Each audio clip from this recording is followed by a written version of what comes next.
Welcome back. It's your girl, Coach Rema. I am here with the one and only Dr. Sadia Limehouse, and it is a pleasure to be here with this wonderful powerhouse.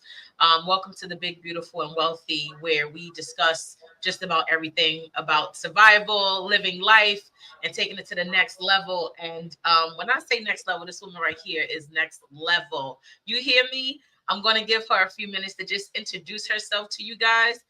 Um, I guess she popped in and out just that quick. I had to turn the TV down because I forgot I got it as the background. Oh wow, no, I'm like, why am I hearing the echo? That is so fire. Thank you for that. Right, I appreciate that. I also have like a TV in my living room, which in the background. Yeah. Haven't been fancy like you yet. Are you in sidebar? Are you podcasting?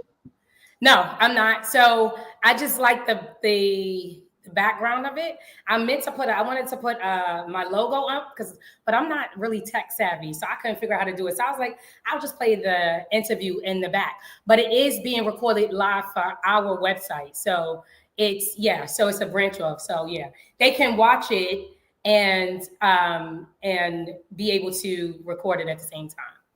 Oh, the channel? Your channel is recorded? Mm-hmm. You can just have my YouTube page. That's the whole Well, no, they have that too. All right. But for the older people who don't know how to do all of that.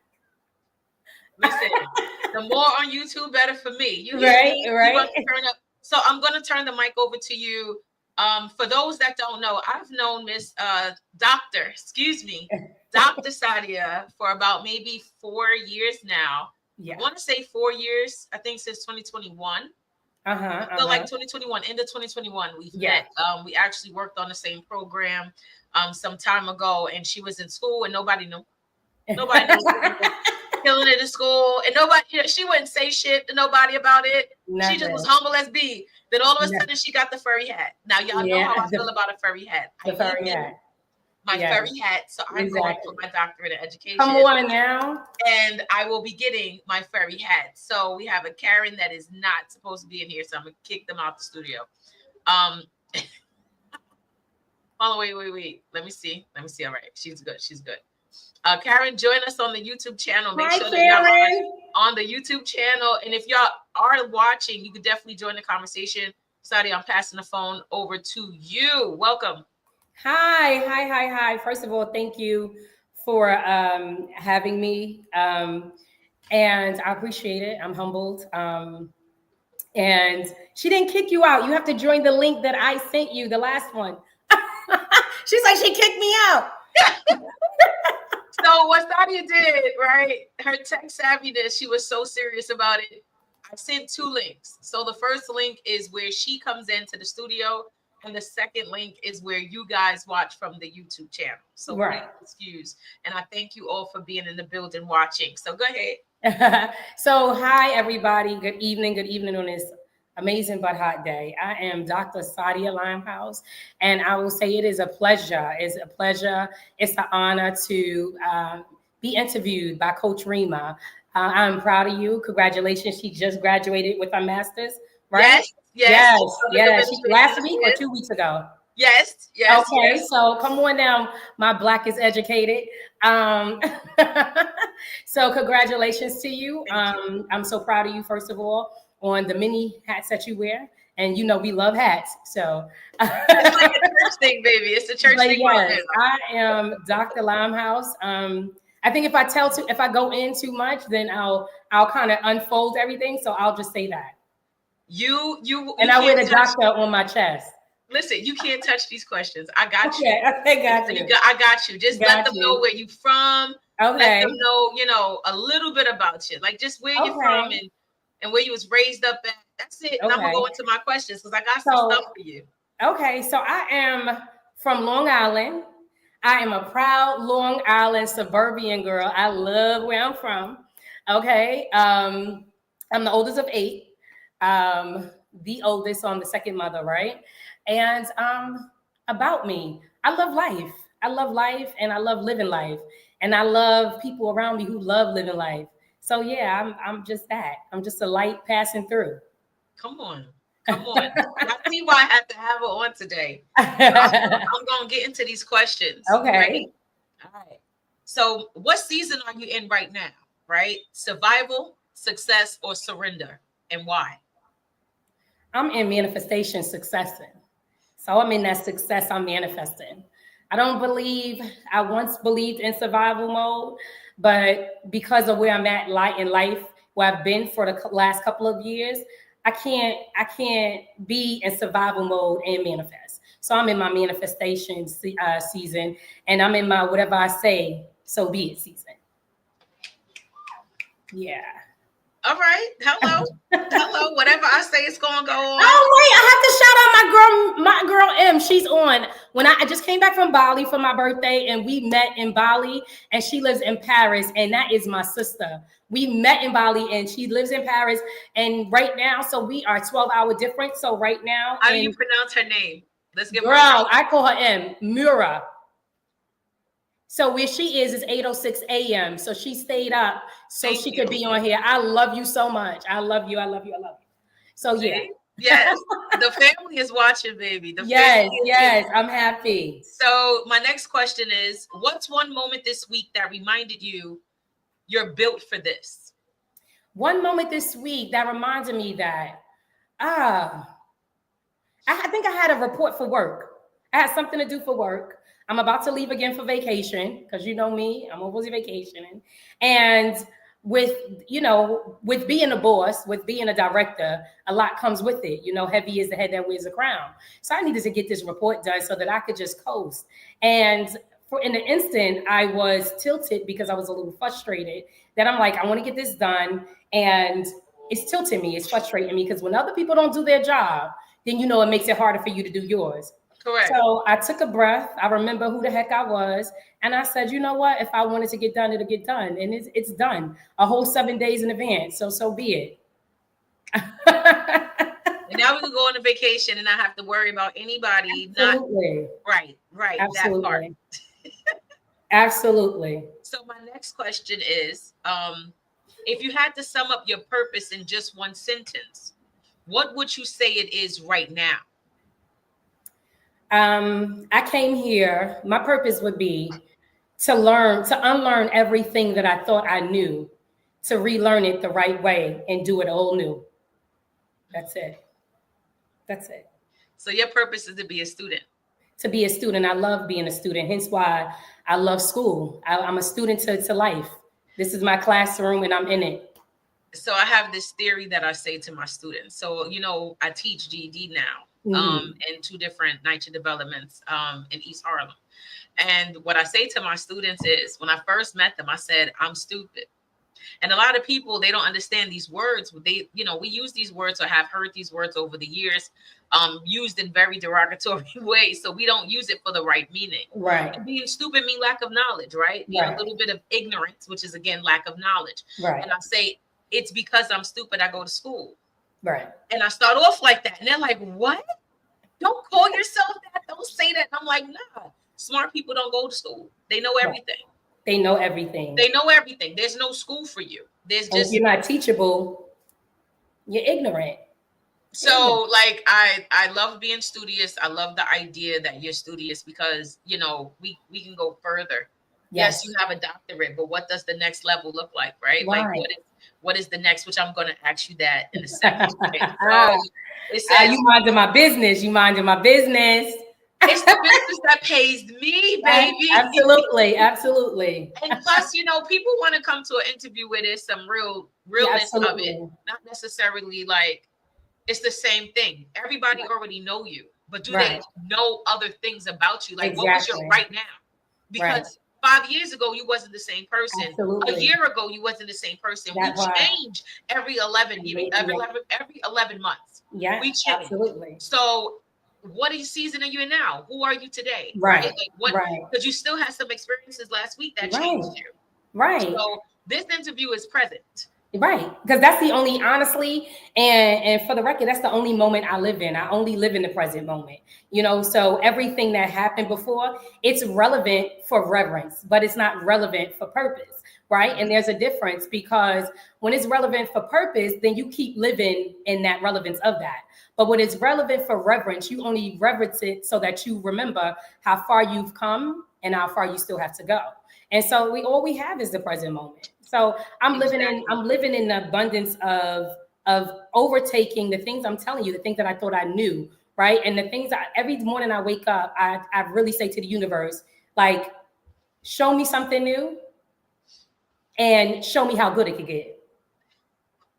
Show me something new and show me how good it could get. Because if you're doing that, then I'm going to just wake up every day with a renewed mind and looking for something new. Like, make me a student. I'm the student. Like, I have my notebook, I have my pen, and I'm ready to learn. Thank you. I love you. I'm gonna keep doing that every so often, just to remind you and give you that uplift that you need during this interview. Right. So as y'all are watching, make sure y'all are commenting so she can see it. You hear me? Yes, exit 21. That's where I'm from. Yes, yes. So the next question is, before the doctorate, the programs, and the impact, who were you when nobody knew your name? When nobody knew my name, before all of that, right? So how far you want me to go back? Okay, so I'm gonna go back to. See, I'm gonna go here. This is mashup. We could go past a half hour. We go to 2 hours. Whatever it is that you need to be able to get to the people what they need. Okay, we're taking that time today. Okay, so hey, all right. Go as far as you want to go back. Who were you before the name, darling? So one of the most important questions that you asked me, right, and I answered. You said, what is something that you don't want to touch on, right? And I said, well, I'm an open book. It's just that people can't read, right? And in the essence of that, going back to the question that you just previously asked, who was I before that? So I was broken. I thought I was unworthy. I thought I was undeserving. I thought I was unlovable. I thought I was unwanted. I thought that I was incapable. I thought I knew everything. I thought I needed to be a survivor. I thought I needed to be a savior. And so I was everything to everybody and nothing to myself. Before the accolades and before getting the keys to Harlem and before all of these citations, like I was broken, busted, and disgusted. And what happens in life is that so many people put up these personas, right? And one thing about me is, yes, one thing anybody always say is that I smiled no matter what I was going through, right? And my favorite line was, no, I'm okay. I got it, right? And that's the worst. That was one of the worst things that I used to say. And I'm not going to say I don't say it now. It's just a habit. It is the worst thing to say. Yes. Like, let people know you are not all right. And it's okay. Right. It's okay. It's okay. Right. So before all of these, I was selling myself short. I was in relationships that didn't deserve me. I was in spaces that didn't deserve me. I was a mother who thought I knew. I was a young woman who thought I knew what it took to be a mother. I was somebody who didn't think that I had to address situations and forgive to move forward. And I lacked knowledge of who I truly was. I didn't know who I was. And it's funny because I've heard so many people say they know me. And my response is, how did you know me and I didn't know me? It's impossible for you to know me and I don't know me because I know me first. So all of those things that I needed. And the amazing thing is that I needed to be who I was not so that I can be who I am today. So yeah, I was broke, busted, and disgusted. It was nasty. I had to do the work. It was filthy. It was like a garbage room. It was like a garbage room. I had so many debris, and I was carrying so many baggage that didn't belong to me. And that was a heavy thing. I was out of shape, overweight. I was. And if you leave it to the doctors, I'm still, because what they say about us color folk, be a little on the healthy side, but so what? So be it. I was a lot of things. I love you, Jessica. Aunt Jessica. She all the way in Texas. Wait, no, Miami. We just came back from Bali together too. On the next trip. Come on now. Come on now. Like you don't. Come on. We're going to Africa. I'll send you the info. Come on now. So y'all see this? I remember when you got it. Okay. So I know, right? But go ahead. I was nothing, you know. I was selling myself short. I was taking Miami. That's right, Aunt Jessica. I checked. Oh my gosh, my coach Levon is on. Hi, Levon. I was everything. I love you too. I was everything that allowed me to stay in this dark space. I was egoic. I was in a place where I thought I had to buy to supplement everything that I was missing. And I didn't realize that the only way out was to go in, you know, like I had to do the work. So I was all of those things. At least that's what I was telling myself. I was truly never those things. That's just what I was accepting. And that's what I was telling myself. Because I've always been perfect, whole, and complete. I've always been in as God created me, but I allowed the debris and what I was saying, what my ego was saying to me, to outweigh what my higher self was saying. So that's who I was. Yeah. I love it. Please excuse. That's my dad back there. It's okay. Hey, Dad. I'm a daddy's girl. So hi, Dad. He's gonna be saying hello in a second. Yeah. Yes, Dad. Not a problem. Don't give it like 10 more minutes. That's why I said 20 minutes. Thank you. So I take care of my dad here and there, right? When he comes down to visit. So he's here to visit and he hungry. So I put dinner on and dinner's cooking and it's almost done. And he's like, is it? And he want to eat. And he want to eat. This is gonna be on TV. This is real life in my real life house, right? Like right. So you gotta let them know you gotta let them know also that it's not just on YouTube, it's on television as well. So tap into it. This will be on in about 2 weeks on a Thursday, good Thursday on television, and I will let you know when. And she I got my hair done. No. I'll be on TV. Yes, she's gonna be on TV. Yes. So you ready for your next question? Yes, ma'am. Okay. So what pushed you to create the Los Angeles Society? Was it a breakdown or a breakthrough that made you create it? In transparency, I'm gonna say at the time when I was in that space, I thought it was both. In a way, and when I look at it now, it was both, you know, if I'm being honest. And I'm gonna start with the breakdown first, because in order to get here, you have to start here, right? So there was a crushing that needed to happen. And the crushing that needed to happen was the realization that I was able to be opposite of who I thought I was going to become. Right.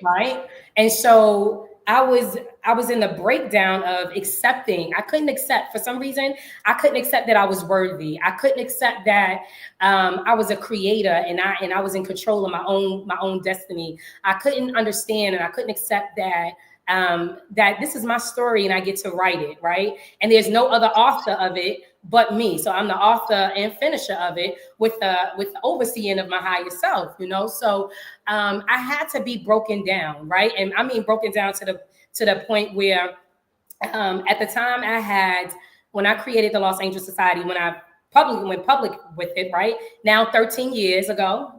I've been in business for now 13 years. I'm super happy. So 13 years ago, when I came out with Los Angeles Society, I was in a space of, I just was moving into my first apartment, right? And I hadn't had my own apartment and never, right? And so I moved from my parents to Atlanta, and then I moved from Atlanta to Brooklyn, and then Brooklyn to my first apartment in Manhattan. And so at that time, I had transitioned from being in a shelter for about maybe 30 days, if that, and I moved into my apartment. And for whatever reason, right, I'm like, wait, I'm in a space of needing to be saving myself, what I thought I need to be saving myself. And here I am sitting at a desk because I was working 2 jobs. So I was working as a security guard and trying to do an overnight shift in which I fell asleep 3 times and realized it wasn't for me overnight, right? And then I was also teaching. I was also teaching at Harlem Children's Home. And so I was in a space of being broken because I said, why is this coming to me? Why is create an organization coming to me? Create an organization coming to me. How am I create an organization? And I just moved to my apartment. We sleeping on the floor on an air mattress. There is no funds in my account because I exhausted all of them with being in the shelter because I didn't eat meat at the time and I was only eating fish. And so my daughter wasn't allowed to eat what I didn't eat. So I exhausted all my money to buy us breakfast, lunch, and dinner every day.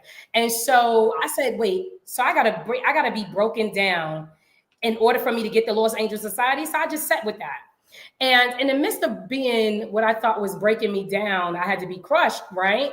I was sitting at the desk as a security guard, and this lady walked up to me, and I'm sitting here in the midst of her talking to me. I'm hearing her, but I'm not hearing her, right?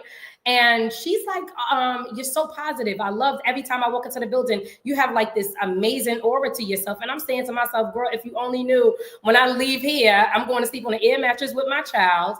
And, I'm trying to figure it out. And so I'm sitting here trying to think of what I was going to call my organization, because I knew that I promised God that when I attempted, suicide when I was 16, I said, God, if you get me to the place, if you keep me alive and you get me to the place where I could give back, that I would give and not stop.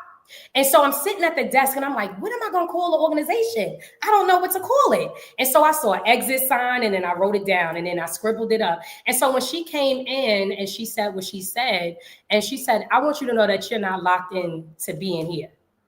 I said, oop, there you go. Los Angeles Society. And so that came. And the crazy thing is, now, if I'm telling you how long ago that was, this is how long I've been contemplating writing my book as well. Because when she said it to me, the original thing was locked in, but I got out. But I said, that's too long for an organization name. And so I said, ooh, the Los Angeles Society. And so when I was sitting there, that was my question.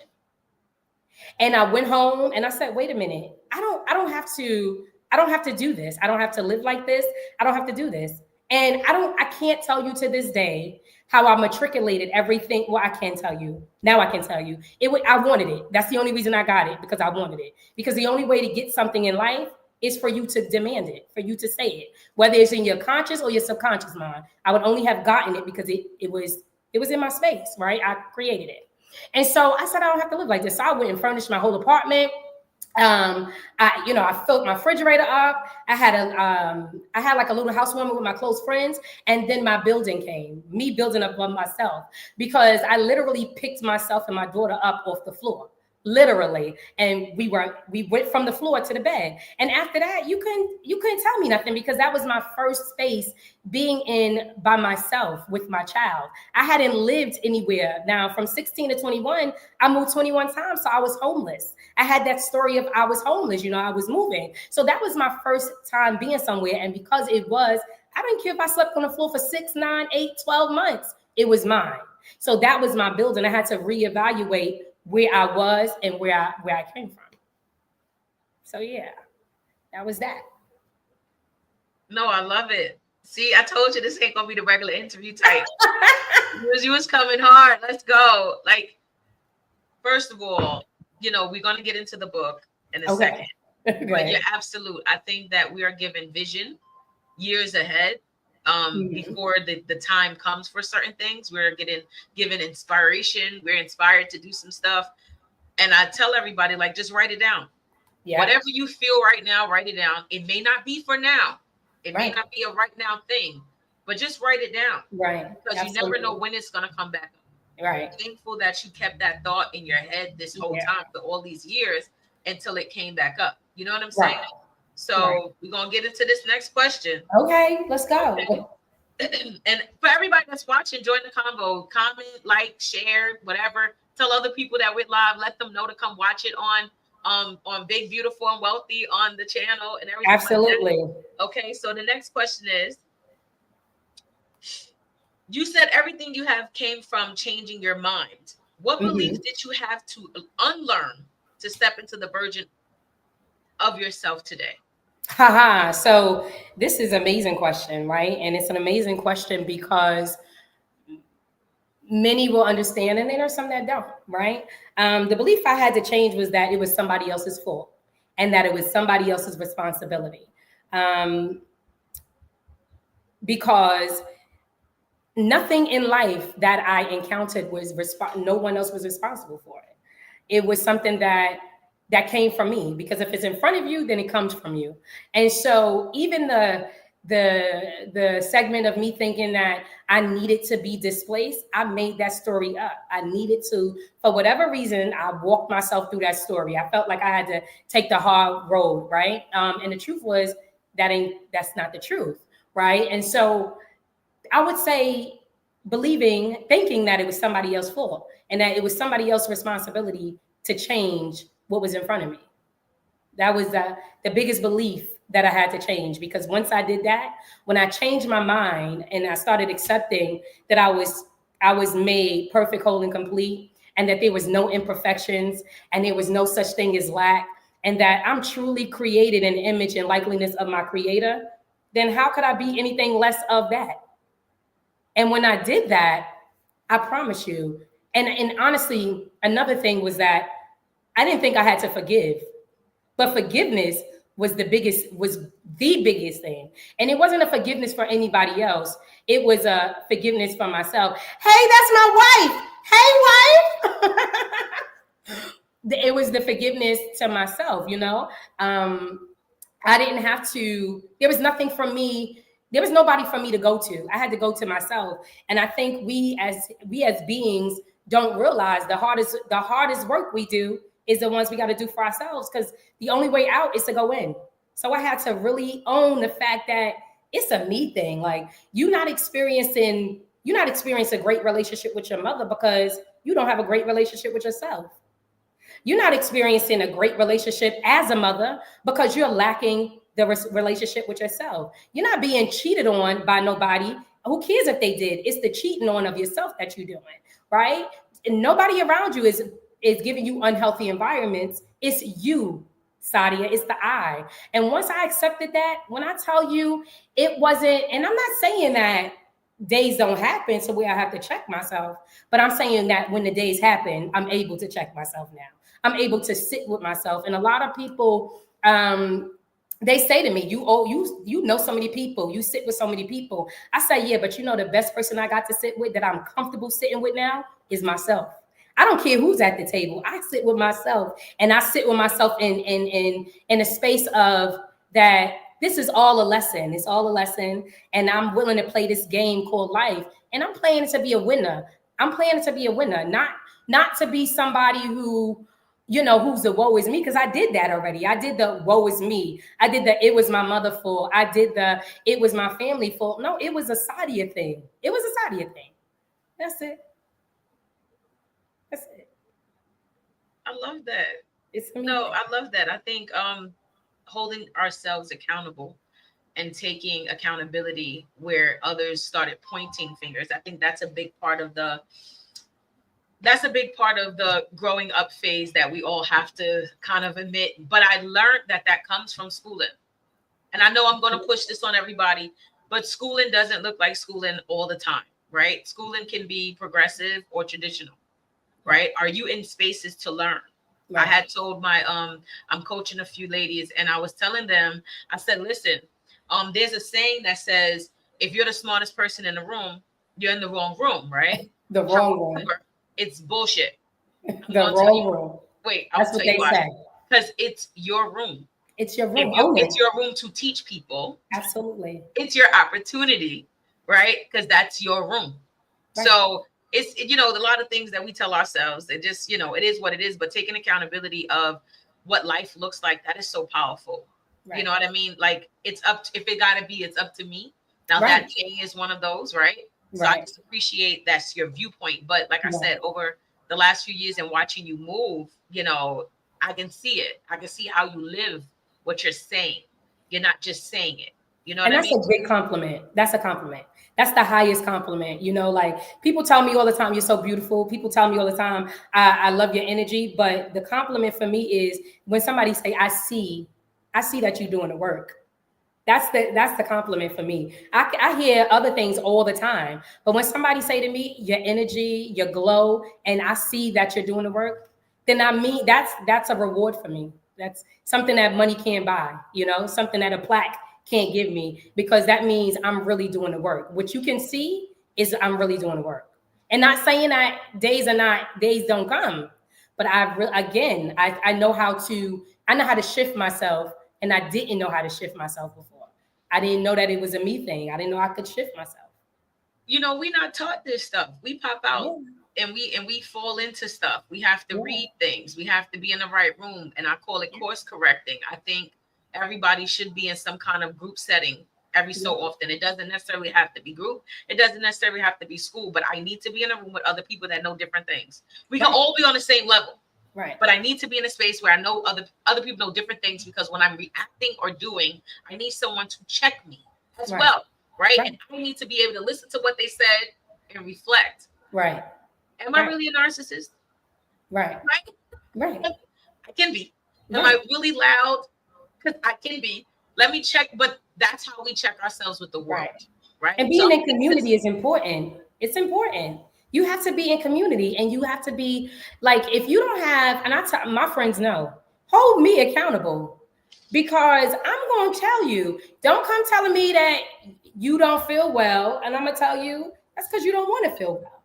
But do the same for me. Hold me accountable, because love is accountability.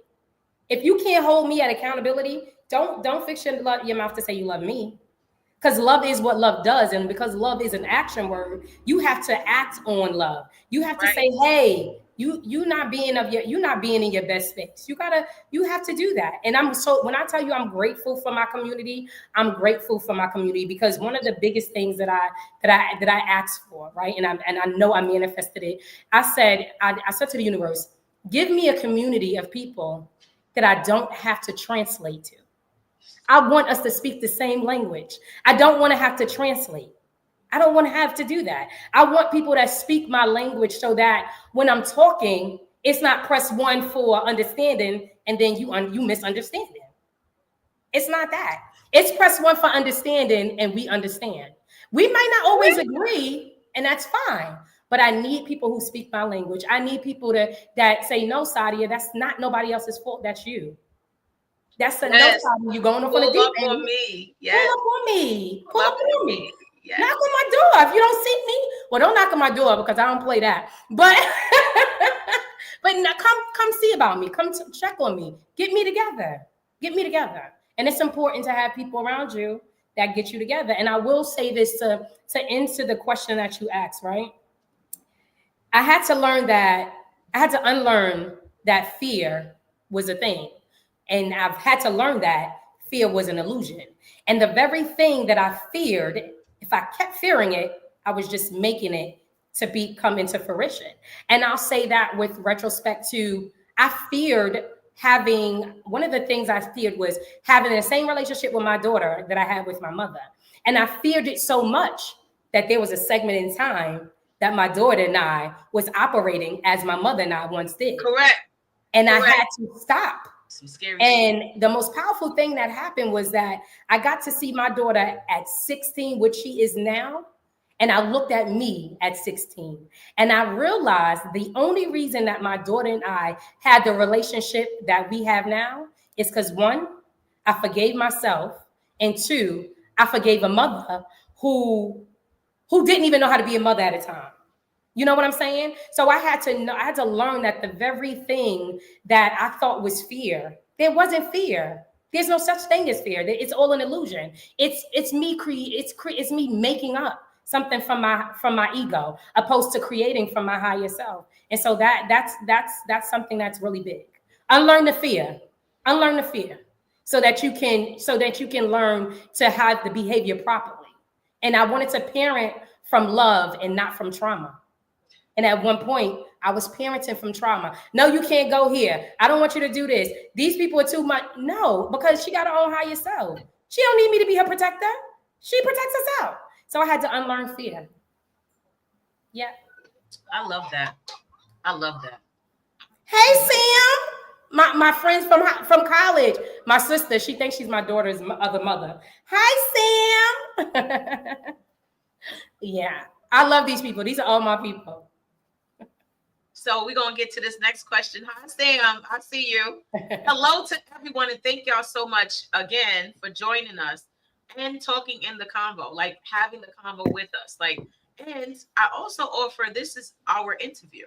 So those that are on the chat, if you have a question for Ask Dr. me. Sadia, please put it here and I'll put it on the screen. Like let's do this together. And make sure y'all subscribe if you have not subscribed. This Please show will do. be live every night, Tuesday, Wednesday, Thursday at 8 o'clock. So you definitely want to see the different powerhouses. If you think Sadia is amazing, I have nothing but amazing folks on here. Absolutely. And if you're interested, holla at your girl because you're amazing as well. You Right. understand what I'm saying? So we're gonna get to that next question. So what's one part of your story that still tugs at your emotions when you talk about it? And I know you went in earlier with your story there, but if there's a part of the story that tugs at your emotions, like you still have that, I kind of get watery eyed when I think about it kind of feel, what would that be? What part So would that be? you know, the amazing thing is that I am so proud to say with my head up that it doesn't tug on me no more.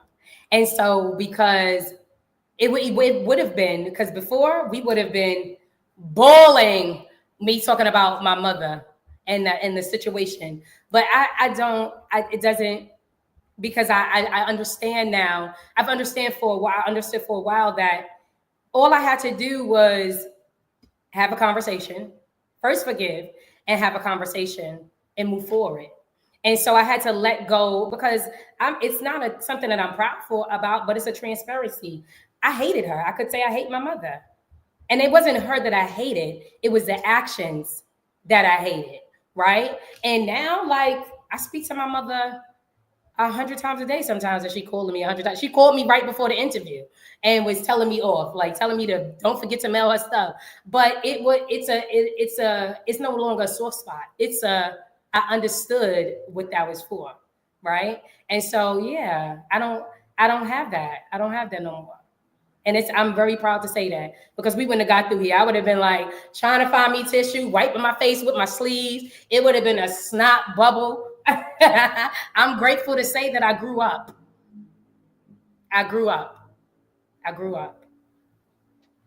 I'm very appreciative of that. I also sit with a very similar story. Really? With a very similar story about my mom. She has suffered schizophrenia for a very large portion of my life, and recently had suffered from drug use. So it's like really heavy. And earlier this year, I decided that I was going to be her living legacy. You know, Come on now.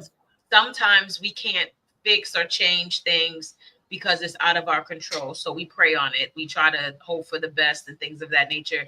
And when I realized that it was out of my control and out of my hand, I said, God, what can I do? Right. What can I do? And the Right. thing that I decided to do was be great. Like I was already doing me, but like with intention of I am her daughter. Right. And I am, regardless of whatever, I am the living legacy of her and my father. Right. I am Right. my parents' child, and I'm going to make them beyond proud. Right. Like whatever I need to do. And that's how I honor her name. That's how I honor my father's name. You Right. know, and I think if we start looking, and as soon as I did that, I ain't gonna lie, Right. the damn floodgates opened up, and now I Right. have all this other stuff going on. See what I'm Right. saying? So See what I'm saying? it was like, well, Forgiveness is no, the key. It's the it's key. that release of, Yeah. you know, blame, the release Uh-huh. of it's because of you, my life, you know, Yeah. situation. It's also the release of I can't fix this. I can't help this. Right. I need God. Right. I Because can't. I gotta move out my way. I gotta move out my own way. I'm in my And own I, way. and I also offer people that are caretakers of family. Let me explain something to you, right? Heavy. Hold on. Heavy. If you're a caretaker of your family member, and this goes to everybody that's caretakers, let the professionals do it. A 9 to 5 is not yours. And then after 9 to 5, you have to still be family. That shit is a bit, you know what I'm saying? It's a Yeah. lot, and you don't have the proper training for that. I don't care what kind of 5-minute course you went to for 2 weeks, right? You don't have the proper training. Go sit down.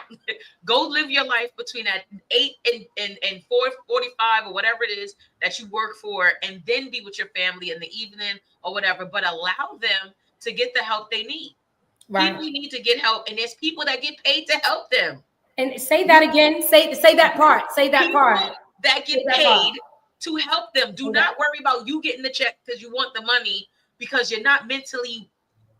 You didn't wake up and say, "Oh my God, I want to be this nurse, this nurse aide." Somebody did dream that job. Right. If it exists, they dreamed that job. They said, I want to service people. I want to go to people's houses. I want to clean them. I want to help them. I want to go food shopping with them. I want to take them to their doctor's office. I want to do that for my life. That's what I want to do. Right. You woke up and said, I got to take care of you and me. Yeah. But they How, pay it. How? So let me just get the check. And then you, every 5 minutes, complaining and treating your family member like shiznit. Yeah. Right? You holding all of this anger and intensity, resentment towards them. They didn't ask for that.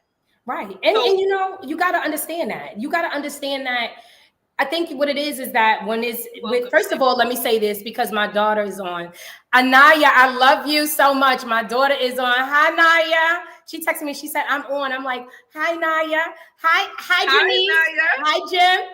So I will say this. When remember I just said to you, I'm still because we all still working in progress, right? So one thing I said to myself is I want to be the reason I went and got my doctorate, right, is because I said I want to be everything that my family and friends need so that they don't have to outsource, right? And the reason I said that is because I've been working in the system for a very, very long time. And there's nothing about the system that I don't know. But what I'm learning with that saying that I said is that there is still boundaries. And boundaries have to be drawn because if not, if you allow it, family will drain you. If you allow it, everything will become so heavy because we often think that we have to be somebody's savior. And you have to take the cape off because nobody needs saving. The only person that can save them is them. It's only them. You can't go to somebody else's camp and say, I'm going to save you, because what happens when we do that? What happens when we want to get our family members off of drugs and we try to put them in rehabs? They leave, right? Because they're not ready. So you have to allow people to be who they are. And you just have to be who you are. And so in the realm of me saying I wanted to be everything to my family and friends, I promise you I'm still working daily on boundaries and I will say I've gotten better because I used to think that every time I see somebody, I have to give them money. Every time somebody calls me, I have to say yes. But why am I doing that? Because it was from my ego, from me feeling like I needed to do that to be relevant. I needed to do that for you to think that I love you. But the one way you will know that I love you if I keep working on me. Because when I heal, I don't heal alone. So if I heal all the parts of me that need healed, everything that's attached to me becomes healed. So if you keep working on you're working on your family, but you can't be, and I will say this, my love, one thing she said, right, and I had to be reminded, she said, you can love family, but you can't keep bringing a crutch, because if you continue to be their crutch, they're going to continue to fall. They never learn. They don't learn. So here's the thing, right? If you didn't exist, God forbid. Yeah. Right. So we got to go to the extreme. So Samara asked about setting boundaries. So allow me to step into setting boundaries. Please do that. First of all, what happens when you are down, when you are exhausted, when your cup is empty? What happens then? I got this one little fly that just want to be in an interview every time I'm on here. But what happens when you are empty? What happens then? Right. And then, of course, you got your community to pour into you. But what happens when you get the phone call when you're empty? Right? Because everybody's so used to calling you. Let me tell you what I did that changed everything. First of all, I made sure, what am I listening to? Right? What am I taking in? So the first thing was, if it's gossip, I asked everybody, how do I get paid off of that? This is a real question. Next time somebody coming with you with some gossip, ask them, oh, you're talking about such and such. How do I make money off of that? I promise you they'll stop talking to you. I say it to everybody all the time. How does that? I need to make money off of this. Can I sell this story to the tabloids? Right. If I can't sell the story to the tabloids and it doesn't improve my life, you're taking from my life. You're taking my time. So don't call me, right? They don't call me. Then the next thing is, because now that I work for myself, things is a little different. There's no more advice for free. I remember when I got my bachelor's in psychology, I was like, I'm only doing this so I can charge you fuckers because you keep calling my phone. Because yesterday's price is not today's price. So my cousin comes by. There's two situations. My cousin comes by And she's like, Cuzzo, can you give me some advice on what kind of topics I can talk about on my YouTube channel? Because I want to start one. And I said to her, I said, sure, $100. Now Hello. she worked and everything. And she said, like, she clutched pearls and everything. Let me explain something to y'all. Anybody giving therapeutic services should get paid, just like if they painted your house, if they braided your hair, if they did your makeup, if they watched your kids, if they cooked a meal, no matter if they built something around you, if they did your website, anything that's tangible. Because my brain energy and the strategic ways I need to get you where you need me, trying to put myself in your place, me becoming empathetic, me sitting here and trying to figure, pardon, I'm a little passionate, me sitting here trying to figure it out for you. Right. Right. Right. Right. Because somebody gonna pay me that.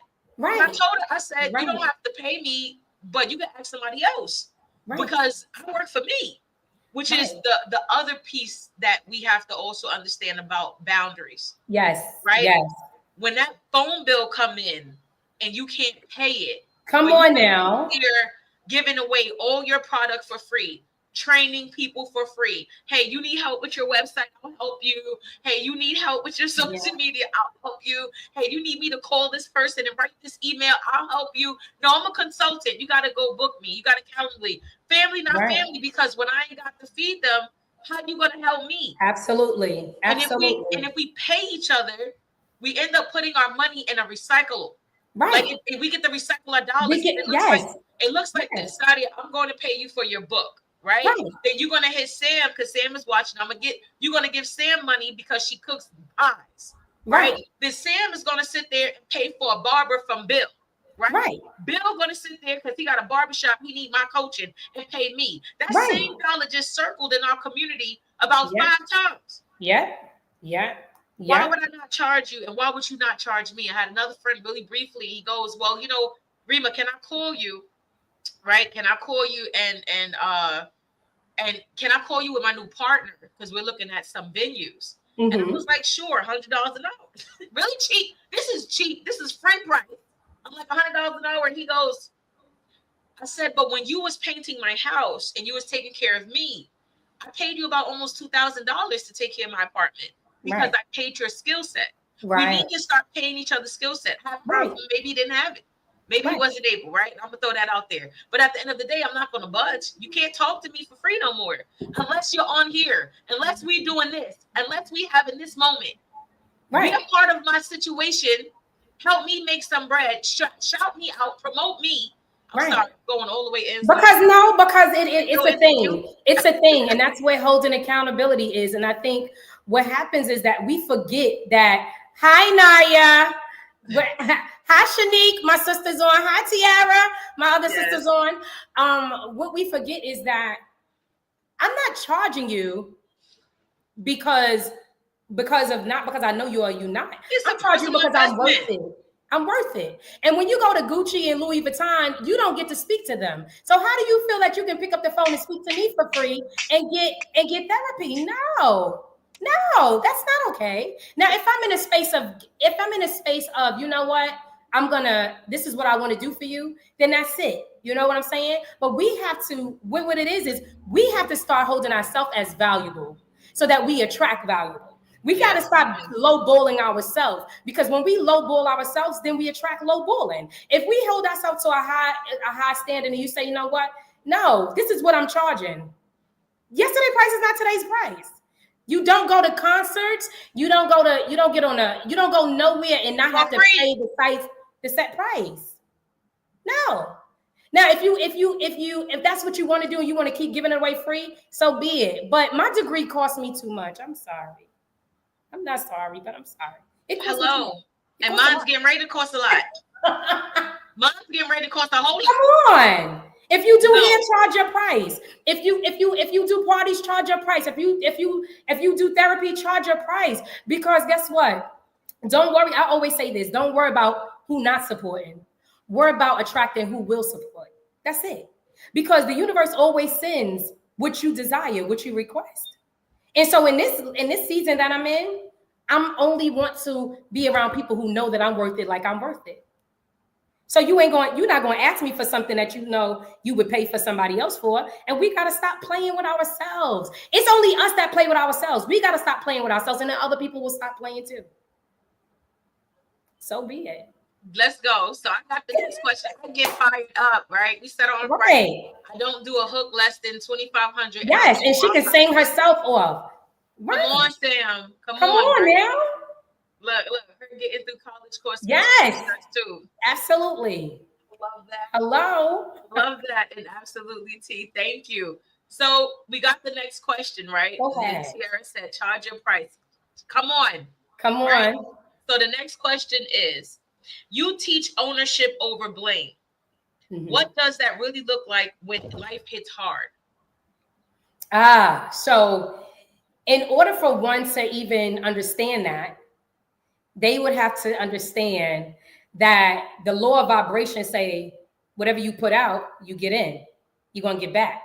So there's nothing that's coming to you that's not coming from you. And so if you truly understand that, it's only coming to you because it's coming from you, then ownership looks easy. Ownership looks like I didn't finish school because I didn't want to. Ownership looks like I'm not healthy because I don't want to be healthy. Ownership looks like I don't have the house or the car because I'm saying to myself, I don't deserve it. So the only way out is to go in. So you have to understand that true ownership is what it is, to own. To own everything that's in front of you, to own everything that's in front of me, to say, you know what? There's nobody coming to rescue me. There's no savior. The only savior is me getting out of the situation I'm in, picking myself up out and talking to myself.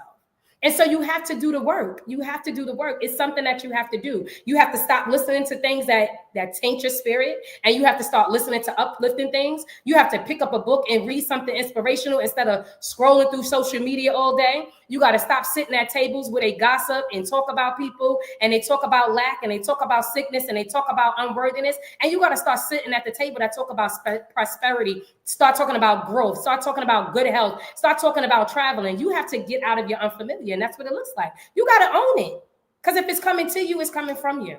And you just have to really realize that. And that's something that it's easier said than done, right? Because if you truly don't understand what that means, then it's even hard for me to go into it. But I will say in the layman's terms that I can't say it, that you got to understand the law of vibration, that if it's coming to you, it can only come to you if it's coming from you. And that's just that. So if you don't like what's in front of you, baby, change the station. And the only way to change the station is to change your mind. And that's it. Right. And if you don't know how to do that, right, you can definitely read a book. I got a book you can read. You can hire me as a consultant. Right. You can see, that's what it is. You can hire Coach Rema as a consultant. You can do that. But seriously, if you don't know how to do it, right, you're stuck in your rut and you need support, we definitely get into that book. Absolutely. You have to understand, go seek the knowledge. Absolutely. Somebody tell me that her boss keep telling her that she's her boss said that she fired her because she wasn't confident. She said, Rema, I don't know what to do. And she's like lost like several jobs. Like we've been in conversation for a while. And I said, well, look up how to be confident. But it's deeper than that though, Rema. You fired yourself. You didn't think you was worthy. If somebody says something and you don't know how to work on that, look it up. Look up how to work on that. You know what I mean? Smartphone to be smart. In that, you'll find yourself. Like look for the thing that people are saying about you that you don't like. Because sometimes we don't know and we stay in that space. We stay content. We stay stuck because it's easy. Why would I want to do the hard thing and look myself in the mirror when I can keep what I got going on? Right? That's that contentment. But somebody's telling you like, you're not winning because of this. Right. And you're like, how do I win then? Right? And they're like, well, if you did this, you'll win. And you're like, still not understanding. Go look it up. Find somebody that speak your language, which me and Sadia be talking about right now. Right. You got to find people who speak your language. Stop talking to the people who don't speak where you want to go. You can't. You have to elevate yourself. And the only way to go up is that you have to when you think about a plane, right? A plane don't leave its coast It don't leave the runway until the coast is clear, until the landing is clear, right? And so many of us, we can't take off because it's too much debris. It's too much debris. So you have to understand that, one, like you said, go do the research. Two, get around people who know more than you. Get around people who know more than you. And stop thinking lack. The only way you produce lack is if you think lack. That's it. Oh my God, LaKenya's on. Hi, LaKenya. That's my sister. Hi, LaKenya. That's the only way. Debris, yes. Too much debris. It's too much debris. And we walk around now, and you know the crazy thing is that no ownership. It's the ownership conversation again. It's the ownership conversation. Because how often do you wake up at 5 o'clock in the morning, 6 o'clock in the morning, and do nothing productive but scroll on your phone for 2 to 3 hours? But then you get up and you talk to people and say, oh, I'm having a hard time in starting my business. But you spent 2 hours on social media looking at the latest TikTok. Did you spend 2 hours on going to Google of how to start a business? Did you spend 2 hours of reading a book? No, but you spent 2 hours on the idiot box of nothing, learning nothing. But who did the latest TikTok? You can tell me everything about a celebrity life, but when I ask you about your life, you can't even tell me who you are. Oh, your favorite color, the favorite food, the thing that you love as an adult. You can't. And the question then becomes, do you even know that you're an adult? Because people think adulting is when you get a different age, when you get a certain age. But that's not adulting, because I know some adults who are mentally still children. We could talk about that all day. Some people age and never grow up, but you know. It's different levels to this. Absolutely. And that's why I have to do a part 2. Girl, I focus a lot on parental leadership because I believe that, like something you said earlier, the head of the house controls everything. And if you invest in yourself and you know what self-worth look like, you'll do things different. And then the house changes. The people around you changes. Right. Either they're going to change with you or they're going to just change around you. Like, that's it. Oh, wait a minute, you've been doing that for how long? That's it. You notice when you quit cigarettes and stuff like that, right? You notice how many people are no longer around you because they want to do that stuff. People want to stay there. And it's like, all right, if you can stay there, I don't need to stay there. Right. You understand what I'm saying? Right. So because people love being broken because it gets them attention. Being broken gets them attention, so they refuse to heal. Some people like being broken because it's like, oh my God, what's wrong with you? No, there's nothing wrong with you. Thank you, LaKenya. There's nothing wrong with you. You just got to change how you feel about yourself.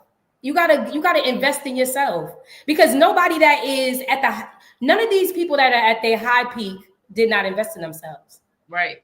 You gotta step out the way. You gotta go seclude yourself, because the only way to hear is if the room is silent. You can't hear and stay focused when you're around chaos. You can't hear. You can't think clearly if you can't be in a place where you can tap into yourself. Like, one of the amazing things, right? I have friends that I can sit in the room with and we ain't gotta say nothing. We ain't gotta say nothing. I have friends that I could and those same friends, we could sit in a room and we could talk about everything. We could talk about business, we could talk about health. And the conversations I have with my friends, because my circle I know so many people, but my circle is very small. We talking about traveling, we talking about opening up business, we hold each other accountable for what are you eating? Are you working out? What did you do today? Oh no, we're not gonna entertain that. If you make a mistake and post something that you don't have no business posting, no, take that down. We don't do that. Right? And so you have to be able to sit in a room with people who know stuff and who's going to check you. You have to be checked. And most of all, you got to be honest with yourself. And baby, I will say this. If you need therapy, please go get it. Go get it. It's important. Run to it. Run. Okay. It's okay. Wait. And then if you don't like your therapist, change her. Change it. You can actually hire me, because that's what I do. But change it. So just do it, because therapy helped me. Therapy helped me. You got to do it, because sometimes you don't know what you want, because you have so much going on. You got family pulling at you. You got friends pulling at you. You got relationship, and don't let you be in a relationship or married. Don't let you be a mother. Don't let you be a father. Don't let you be none of those things. You have to wear so many hats, but the most important hat you have to wear is a hat of self-preservation. And that is something that my girlfriend has, that is something she lives by. And that's something I really say to myself often now, like, self-preservation is the key. It's the key. What are you preserving for self? If you giving everything out, you're truly not giving. You're truly Agree. not giving. If you Right. feel empty, Right. that's not a give from a good place. That's an egoic place. But what are you self-preserving? Turn your phone off. Turn the computer off. Turn your lights in your house off so nobody think you there. Go on a solo vacation and get you together. Listen, and the difference, there is a difference between a life coach and a therapist and a Come mentor. on. Tell them. Okay, so Tell for them. y'all that don't know Teach the them. difference, Teach them. right? A therapist allows you to dig, right, in ways that you're pulling up all that guck and Yes. trying to figure out what's stopping you from getting to the next level. Yes. Like in your personal life, your relationships, there was something, a tragic thing that happened. Let's find ways to deal with it with healthy, healthy strategies, right? And every week that you meet with your therapist, you're talking about that thing. Now, here's the cool part about therapy. At the very beginning, it's about you, right? Everything is always about you. But at the very beginning, you're asked this question: what do you want to work on? So that becomes the idea and the goal. The therapist's job is to take you on a trip from when you started this thing happened, this event happened in your life, and you're like, well, I want to get here. How do you help me get here? How do I clear? How do I move that blockage? How do I get to the next level? And this goes for family therapy, relationship therapy, all that stuff. It's all related to some guck that's deep down that's stopping you from the next level, right? A mentor is someone that had went before you to do something. Right. And a mentor could be dead, alive, online, or whatever. Somebody that you're finding, like a lot of people look at like Sarah Jakes, right? And they listen to a lot of things she says. If you're watching anything from Sarah Jakes, that too is your mentor, right? Like certain things you say, I was listening to Sarah Jakes, she said this, she went before you, she got something done, and she's telling you. That's what a lot of people do. We call it credible messages out here, but it's definitely a mentoring space. The coach. What the coach does is says, what is your goal? Right. What is your goal? Here's the steps to get to that goal. And every week holds you accountable with your own integrity to get you there. How long do you think it's going to take you to get there? You keep fucking up. If you don't take this serious, what is it? So you really don't want it. You really like where you are. And I tell people that off grip, I'll be like, they complain about stuff. And I'll be like, you like being there. And they're like, no, I don't. I say, yes, you do. You like being in that space.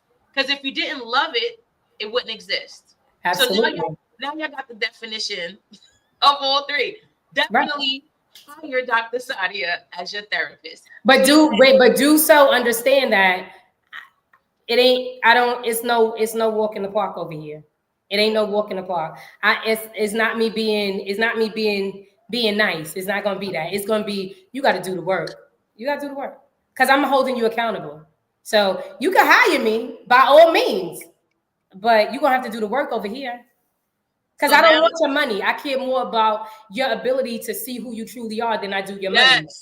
Your money don't mean nothing, but who you are when you walk away from every session is what I care about.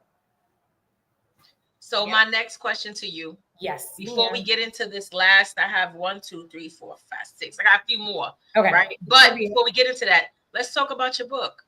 Lord. You have 2 books out, right? Yeah, I have 2 books being released. Yes. They will be released. I'm not allowed to say the date, but they are being released. Yes. And so wait, I need you to book me an appointment. We need to dig deep. Okay, we could dig deep, but I'm gonna fly to Paris so that we could dig deep in person. Because I love a flight. So the first one is my autobiography, and I will say this, right? Back to what we was talking about earlier when I said locked in, but I got out. That's the title of my book. It took me until now to release my book. Why? For many of reasons. Now, how many years has this been? Because you never really gave a date at the beginning of this interview. Right. So how many years has it been? Girl, so amazing thing is, even when I moved 21 times and I was displaced, right? The one things that I kept with me are my journals. And my journals are the sums of my book, right? With all the stories that entail. And so I've been writing my book, I will say, since I was 16.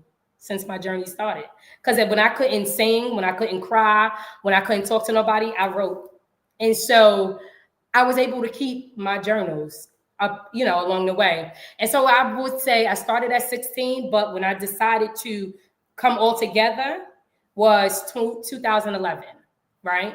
And I said, I'm a just write this book. This is going to be a book.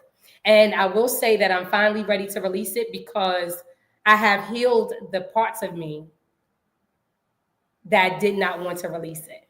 And the reason I wasn't releasing it is because I was so candid on family. I didn't want family to feel no type of way. Mika, hi Mika. I didn't want family to feel any type of way. I didn't want I was making up all these things. Oh, this person is not gonna like me, and they're gonna feel some type of way about this. And I wanted to come to the chapter where I feel like my puzzle has come to a completion, right? And I needed to heal some things. And I really was holding on to what if these people get upset, right? Samara said it been 40,000, 4,000 years. Yes, 4,000,000 years. Yes, it has. But I'm ready. Thank you, Kenya. So I'm ready now. I went to Bali, and I'm telling you, I done been to 28 countries, right? Bali and Egypt changed my life. Bali, when I went to Bali, I went with intention. And when I got we took a spiritual bath, right? And when I got in here, I left what people would think and the lack of me being worthy to release my book in that spiritual place. And when I came back, because I was putting it off, oh, I need certain pictures. Oh, I need to do this.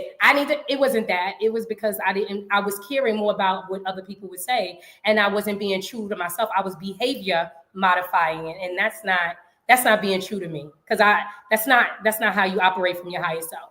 So now that I'm ready, right, and it's ready. So it's locked in, but I got out. That's my autobiography from the time I was 8 years old until the season of closing now, right? For the part one.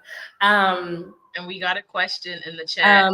Can you elaborate on the healing process from writing a book to feeling good about releasing it, please? Yes. So the writing the book process was a bunch of crying, right? And a bunch of ripping up pages and starting over and realizing that every time I started over, I was writing the same thing. And I had to heal. I had to really have conversations with people that I needed to have. I had to tell myself that it's not going to be the same instance as it was when I did the People's Magazine spread, when I did the Pix 11, the Fox 5, and all these other interviews that I did that caused people in my family to stop speaking to me. And so that was my reservation for it. And now to releasing it, honestly, in transparency, I don't care how they feel. Because my story is not for me, it's for everybody attached to me. And so somebody's going to read my books and release and be in a space of release because I released. And because when I heal, I don't heal alone. When I release, I don't release alone either. So in transparency, I don't care how they feel. Because I'm writing it from a place of love. My come from is good. And then the other one, uprooting the roots, is uprooting the things that we're so destined to say, you know what? I've been in this my whole life. My whole family's like that. And just because your whole family is like that, don't mean you have to be. You got to uproot the roots. You got to do the work. And because your family lived in poverty, that don't mean you deserve. That don't mean you got to stay there. Because they lacked education, that don't mean that got to be you. Because they never traveled, that don't have to be you. You are not their story. You're only your story. So it's the uprooting of the roots and replanting on good soil based off of who you are and not who somebody told you are. Yeah. Okay, let's go. Let's go. Right. We got another one. Did you feel insecure about allowing people into your life in such an intimate way? Ooh, I will say absolutely, because I am. Hi, Patrice. She's all the way in Ohio. Hi, Patrice. She makes everything custom too. I will say Patrice absolutely. will get you on the show too. The link is in the chat. I will say absolutely, Samara. It was a hard thing to do because I'm a person that everything's okay. I'm all right because I love it was my thing to heal and make sure everybody was okay. But I realized that the only reason I loved to make sure that everybody was healed and okay is because I was running from the part of me that needed to be healed and made sure okay they were okay, right? It was okay. So I was a little reluctant to let people in my space because I wasn't ashamed. I wasn't ashamed, but I was mostly quoting everybody else. So I didn't tell my side of the story to save other people's reputations. And that's what it was. So that's the only reason I was reluctant to it. Not because I wasn't ashamed of anything I've been through, because I done been on TV a millions of times and told my history, right? And my story that I chose to write at that time. But it was only because I cared more about what my family felt, and the people that was involved. But yeah, no, that ain't that now. That's right, exactly. That's my healing, my trauma, and that's my story. Absolutely. So I appreciate you. How can they find this book? When is the book drop? So the book, I can't tell you the date because my publicist will kick my tail, but I will tell you that I will say this: the book signing will be in October. I will say that. So what I'll say is, for those that need a book now, for those who need a book now, you can. Now I will say this: you can contact me directly, right? And depending on what I'm released to do, you can contact me directly and buy a book. But if I get the no that you can't, you just gotta wait. You gotta wait. If it was a Gucci bag coming out in October, you would wait for the Gucci bag. So wait for my book. Yeah. So for those that are interested and is in New York, I have my book actually launching on July 6th. Yes, and I'll be out the country, but I'm purchasing the book. Yes, you did. Yes, you are. And it's called Employed by Self. Yes, I love it. I'm so proud of you. I quit a bunch of times, a million jobs. I worked for the city. I worked for the mayor's office. We were on Rikers Island together. I did the DOC, worked on Rikers Island, all this within 3 years. Quit all of this after I got my master's and hired myself and got serious about myself. Hence the podcast show. Hence my nonprofit, the Great Parents Club. Hence my consulting business, Harvell. Come on now, Black Power. So as I quit and I was going through the phases of writing this book, because I've been motivating people forever. What I acknowledge is that every chapter, I lived the chapter as I wrote it. So as you guys, it's a workbook. So if you're able to come out, the link again, if you're able to come out and pull up, the link is everywhere. So you'll see it on Sadia's page. You see it on my page. You'll go to my website, Coach Rema from the PJs.com, because that's what I'm sponsoring 2 tickets. So if anybody want to come, go, hello.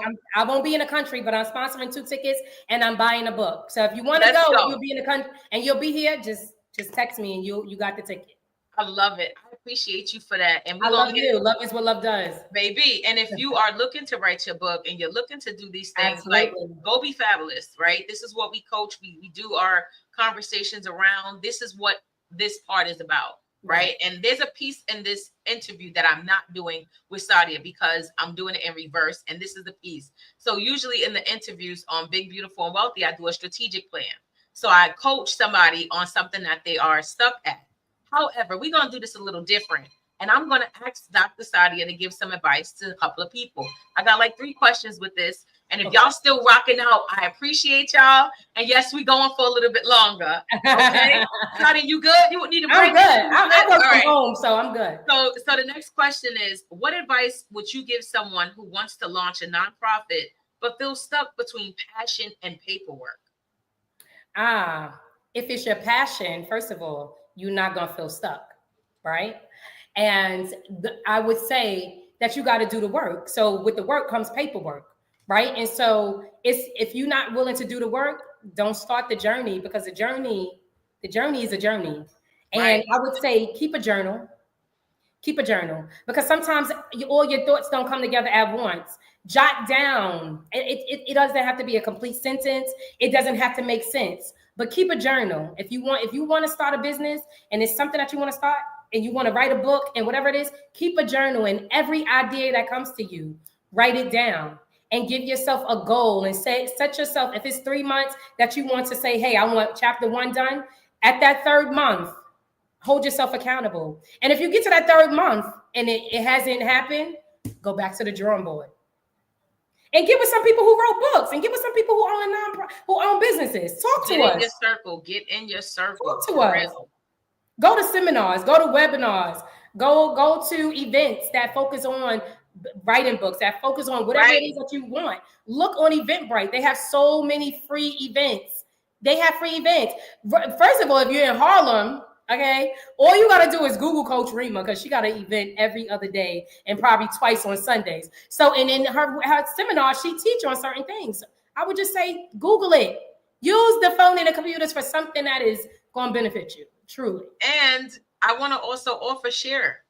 Yes. Because sometimes you're watching something on, and this is just a personal attack to everybody that hire somebody to do something you can't. All right. If you see somebody out here hustling, trying to figure something out, right, and you notice that people are on it and they just thumbs up or likes, but they have something they're teaching, they have a book they just dropped, right, they have a podcast, they're doing something to benefit themselves, just share it. Right. You ain't even gotta, if you can't tap in, if you can't buy a ticket, if you can't do anything else, just share it. Add people to it. Say, hey, check them out. I give out shout outs like all the time, because I believe in your I believe in whatever you're doing is a part of your plan and your purpose. Absolutely. And the more people need to see it. I may not be interested in smoking weed, right? But if there's somebody that has a cannabis business that just opened up legal, all of that, right? There might be people on my page that might need that, or somebody that's interested in that. I don't play basketball. Do I look athletic to you? Right. But there might be some kind, not yet. Give me not yet. Right? But there may be someone that follows me that see that and get that opportunity. Absolutely. The same way y'all watching this right now, share it, right? We don't know what kind of gems was dropped in here that somebody need to hear it. Right. You understand what I'm saying? And then some. Because somebody else need to sit in this seat that Sadia's in. Somebody might need to sit in my seat. We might need to train somebody how to do podcasting. You don't know what they need. And sometimes we keep things to ourselves because gatekeeping. Let me be quiet. We're going to get to this next question. Gatekeeping. Let's go. If someone is clear on their purpose, but can't figure out how to make it sustainable, what's the first shift they should make? They need to reevaluate what their purpose is. Reevaluate it. Ask yourself, what's my purpose? Right? Because so many people don't know. And it's okay not to know. It's okay not to know. It's okay. But if you're trying to figure it out, if this is how I figured out social work was my purpose, right? Because it's something I would do for free. And it is something I do for free. But it's something that I would do for free. And if you need to reevaluate your purpose, ask yourself, what is something that I would get up every day and do for free and nobody would have to pay me? That would be your purpose. And if you got to go back to the drawing board, ask yourself, what is my purpose? I'm just absolutely utilize ChatGPT. And then tell you what your purpose is. I can't tell you what your purpose is. You gotta know. Here's a little ChatGPT, a little bit of a gem, right? They say, right? Take your resume, take your bio, and if you don't have a bio, ask Chat to ask you questions for you to create a bio. And put it in there, and then ask them for who you should serve, what's their demographic, why you should serve them, and if you have any recordings of yourself on YouTube, on Facebook, any Facebook Lives, any thoughts that you've shared, any books that you've written, throw it in Chat and let Chat tell you who your audience is and create whatever it is that you need, because it's there for that. It's there. It's there. Pull it out. Girl. To not know and start seeking is the beginning of finding it. Come on now. Talk to us, Sam. Sam, you next up. Sam, you next up. Sam. I love this. All right. So the next question is, a lot of people are rebranding, but still holding on to the old version of themselves. What advice would you give someone scared to fully evolve? Oh, God. Oh, these questions. Let me tell you something. You have to, the most two powerful words you could say to yourself is I am. Right? Those are the two most powerful words, because everything that flows after that is who you are, right?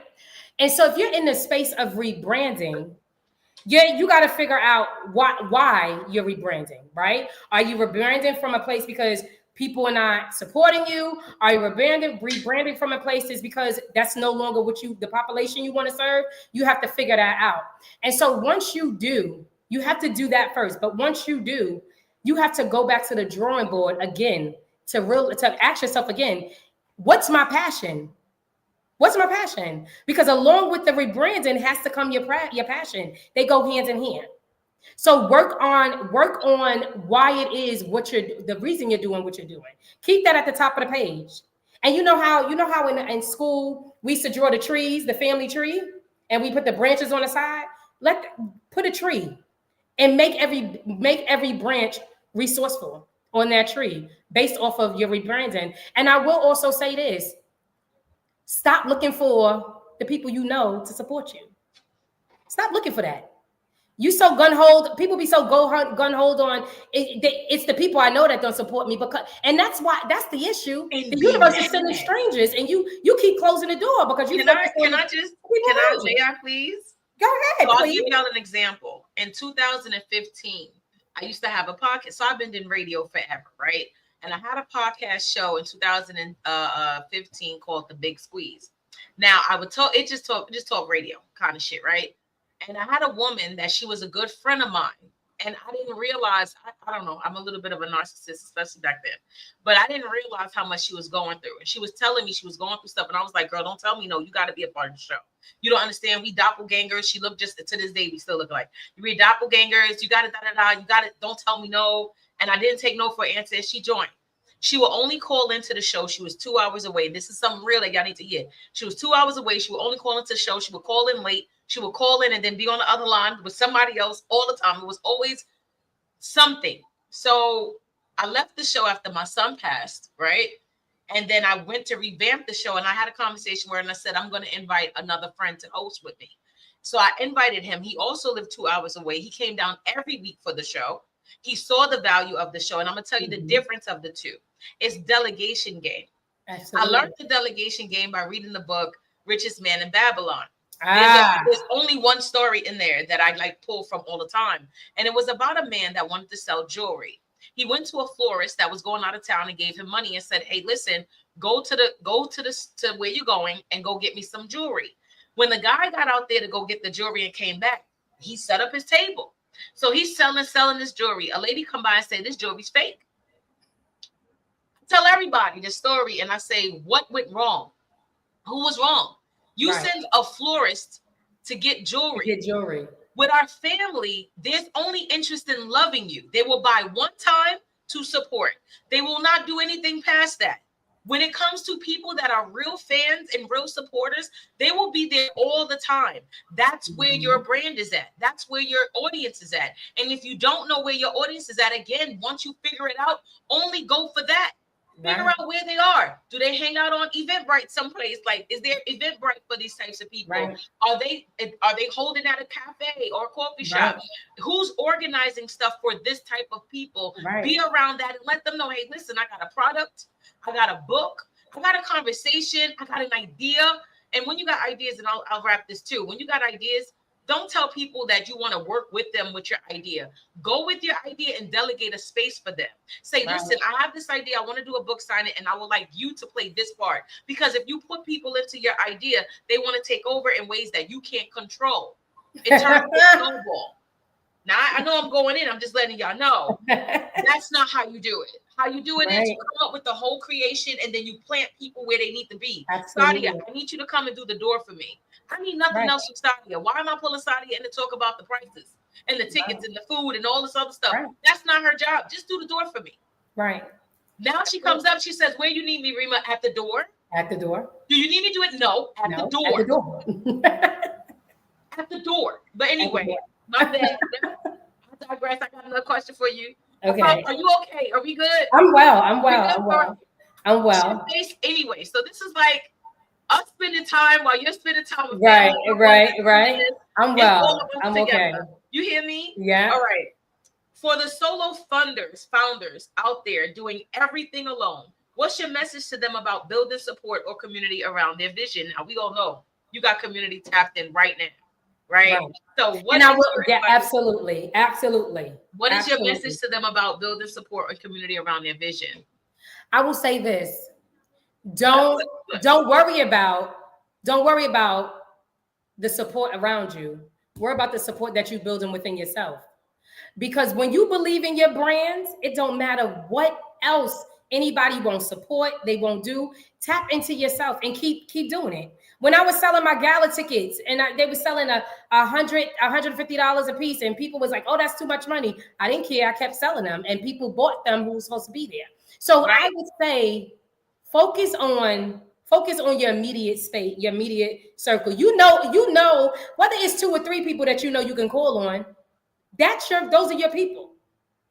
Because with 2 or 3 is gathered, you just create more powerful people, right? Don't worry about I think we worry about quality instead of quantity. Yes.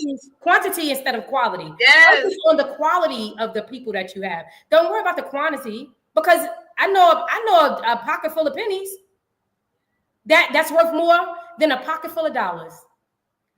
Okay? Because it's not the quantity, it's the quality, right? And focus on that. And I will say, get people around you that shout you out. Like all my friends that's logged in here.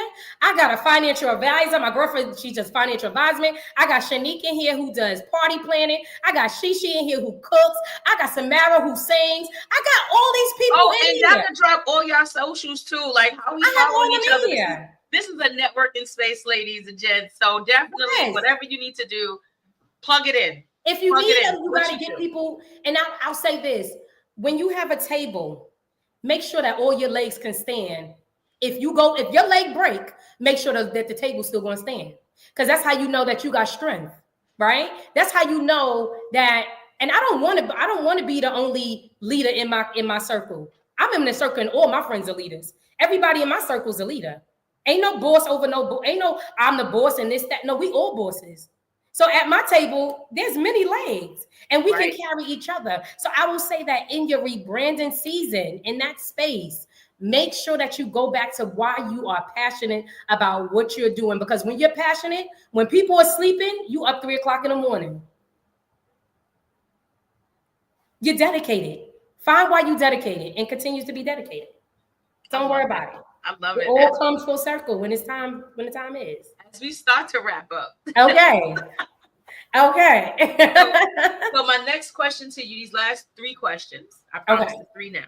Okay, last 3, y'all. And then y'all can log off. I told my friends, if y'all log off before it's over, y'all in trouble. So I didn't tell them that. No, I got y'all. So the last 3 questions. This is deep right here, right? What would 19-year-old you say if she could see you now? And what would you say to her in return? Whew. I think that's the only question that you asked me that I felt like, oh my God, like 19-year-old to myself would say, you didn't have to get into a relationship so that you can have stability. Because at 19, I was in a relationship with somebody who was old enough to be my mother because I needed that space, right? 19-year-old self would say, I'm proud of you that you don't look like what you've been through. 19-year-old self would say, you did it. Like if I can hug my 19-year-old self, I promise you, I would say, I'm so proud of you. I promise you, I would say, sex and drugs could have been my story because that's what I came from, right? But that wasn't my story. If I could hug my 19-year-old self, I would hug myself and say, I'm so glad you didn't die at 16 and you made it to 19. Yes. And so, yeah, that's a one right there. And if my 19-year-old self could see me now, which I can, right? I would say, girl, you the truth. You the truth. I knew it all along that you was going to be who you was going to be. You just had to walk into it. And I would say that you carried bags that you had to unpack just for you to be in this space now. And that's just it. That's just it. Like, oh God, like, excuse me? 19-year-old would say to Sadia, your name Dr. Sadia. You went from homeless to doctor? Girl, please, excuse me. You did that. You don't look like what you've been through. That's what I would say. with a DDR on my chest. Okay? Excuse me. And I did it and paid for it by myself. And I don't owe nobody but who I owe. And that's Uncle Sam and them. And they getting their money. But I could say that it was nobody but me and God. It was nobody but me and God. I love it. Oh God, yeah. Yes, that question was a hit. Yeah, that question made me remember how far I've come. Because 19-year-old self, I was trying to figure out what I was going to eat. I was standing at the corner store for when they closed, they would give me the burgers and the fries that they was closing up with. Like they would let me stand there. So 19-year-old self had 3 pair of bras and 2 panties and was wearing other people's clothes. Like, so excuse me? What? And girl, I was wearing it like you couldn't tell me that I wasn't the best thing on earth. So 19-year-old self would say to me now, you made it. You made it. And not because of my accolades, but because I'm still here to tell my story. And I'm here to say that everything that I endured was because I needed to get to this point in life and this present moment. Because everybody, I tell people in a minute, if you in my space, you got a gift from God, because I know who I am. And at this point in life, I know my worth. And I don't go everywhere. I don't take every invite. I don't have every conversation. I don't pick up my phone for everything and everybody, because I accept where I am. And because I want to be only in the conscious conversations, I hate small talk. So the place that I'm in right now, oh God, my 19-year-old self, I'm telling you, she doing a cartwheel. And I'm still, if you truly know me, I'm a big joker and I'm a big kid. I'm a big kid. I'm a big kid. I love to laugh and joke and say the silliest things. So 19-year-old self would say, you living, baby. You're not surviving now.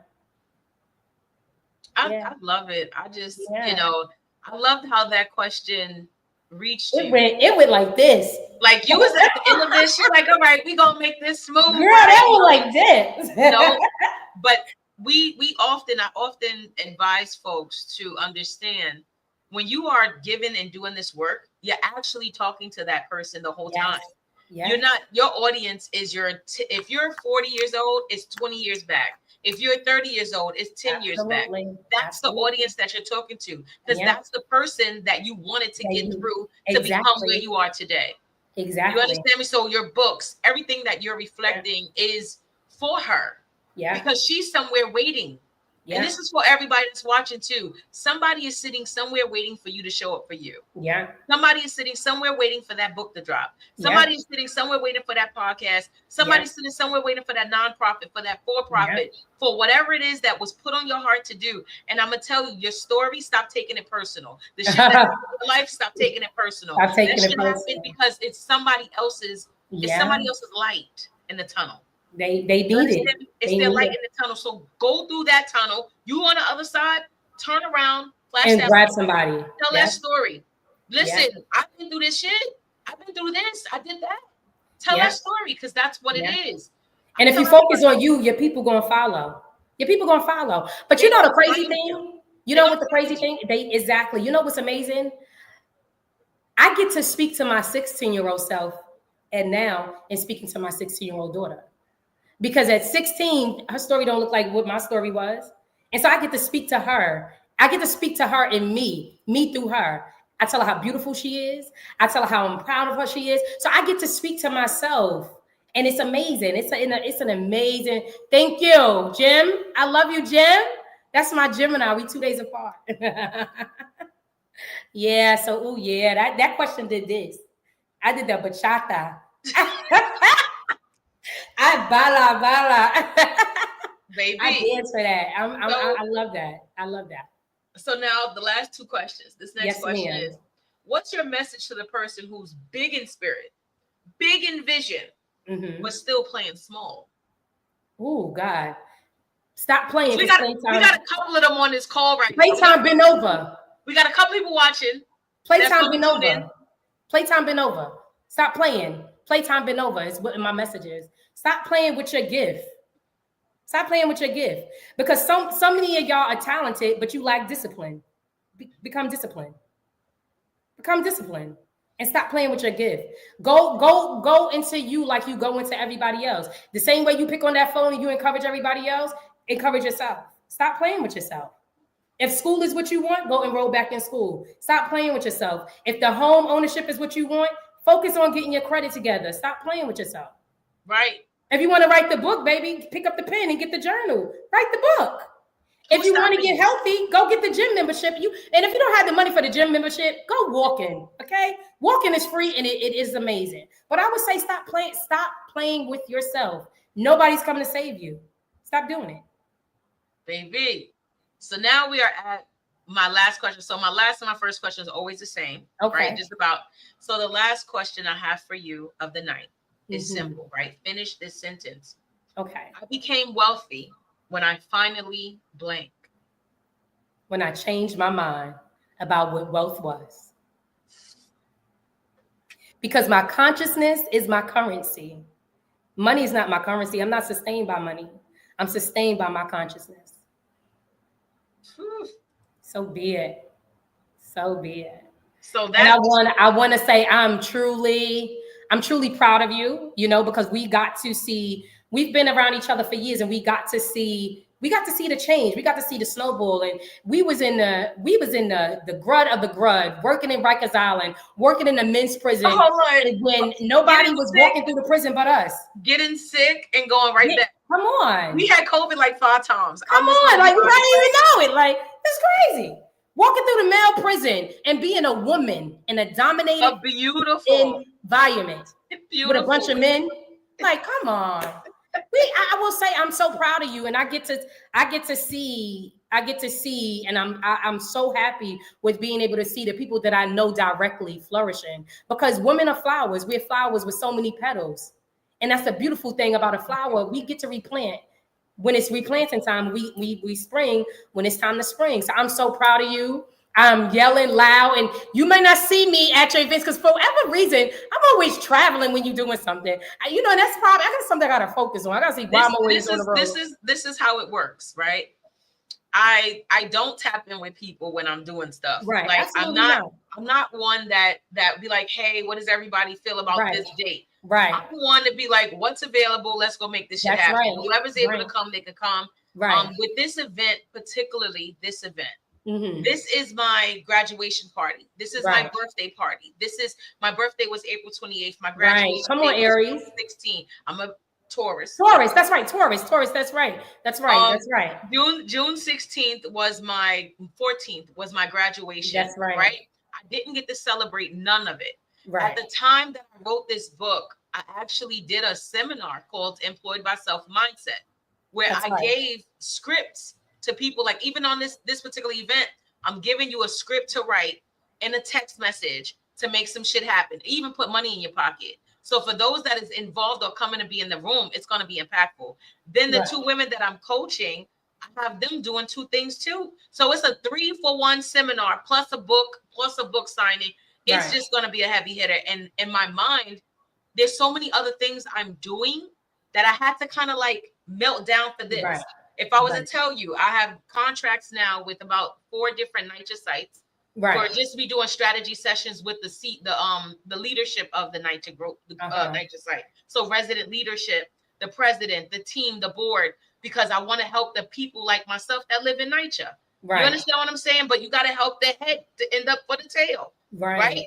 Then you got me sitting here and girl, I'm contracted with different agencies and nonprofits. So this does not include me also being mom. And that's the first job. Right. So the mom part hits me even more heavier because this month, as I was telling you, I had 3 graduations. Yeah. 2 proms. Girl. But what I will say is if I didn't get my shit together, and this is for everybody listening, if I didn't get it together, I want to say at least 3, 4, about 5, 6 years ago, if I didn't figure out what I wanted, I might not have that same story today. Right. And although I've been moving in my purpose and playing small for a very long time, if I didn't tap in with myself, I wouldn't have that. And I will even give you more better. I worked for agencies and people and still didn't know what I was worth. Come on. Come on. When I decided, I had an event for my nonprofit, the Great Parents Club. I had an event. I had an event some time ago in November for my son's birthday, and it was called First Apartment Seminar. where we took our access resource to the next level, Right. where youth was able to figure out what they needed for the move in their first apartment. Right. I brought experts, everything like that. When I did that by myself, no agency, no people, 65 people showed up. Youth was sitting there for 2 hours. I'm in competition with boyfriends, weed, and Instagram, and they was right there glued to all the information. That showed me I didn't need nobody else. Why didn't Ben knew this? Why didn't I? And I said it like that. Why didn't Exactly. knew this? Yeah. There's stuff that y'all sitting on right now, and you didn't know it. You have to try. You have to try to fail. Like, I want people to fail.